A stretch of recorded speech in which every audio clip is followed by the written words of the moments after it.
সরকারকে সর্বাত্মকভাবে সহযোগিতা করার আশ্বাস আমরা দিয়েছি, যেটা পাক ভারত উপমহাদেশের ক্রিয়াগতের ইতিহাসে এইরকম নজির কেউ স্থাপন করতে পারে। পার্লামেন্টের সিস্টেম অফ গভর্নমেন্টের মধ্যে এইরকম নজির উপমহাদেশের মধ্যে, এমনকি আমাদের পার্শ্ববর্তী দেশ ভারতও পারে নাই, শ্রীলঙ্কাও পারে নাই, মালয়েশিয়াও পারে নাই, একমাত্র বাংলাদেশ। আমরা স্পষ্টভাবে বলেছি যে দেশকে সামনের দিকে নিয়ে যাওয়ার জন্য আমরা সর্বাত্মকভাবে যারা সরকারে আছেন তাদেরকে সহযোগিতা করব। এদের বিষয়ে আমরা দেশটাকে নতুন বাংলাদেশে রায় মানে জুলাই সনদের সংস্কারকে বাস্তবায়িত করার জন্য আমাদের পক্ষে শতকরা 70।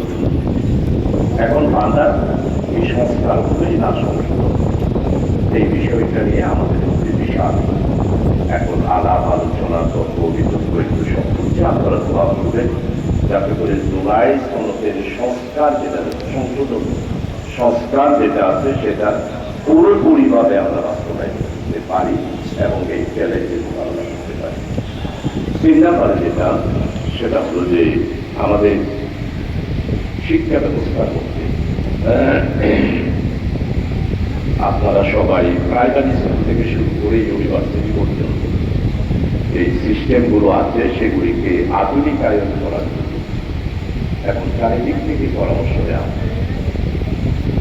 আর আপনারা যারা আজকে আমাদের বিশেষ করে চলতি মাদ্রাসা এই শিক্ষা অঙ্গনের সাথে যারা ভাবত থাকে, আপনারা অত্যন্ত সচেতন এবং রেসপন্সিবল, আপনারা সিটিজেন, আপনারা অত্যন্ত দায়িত্বশীল নাগরিক।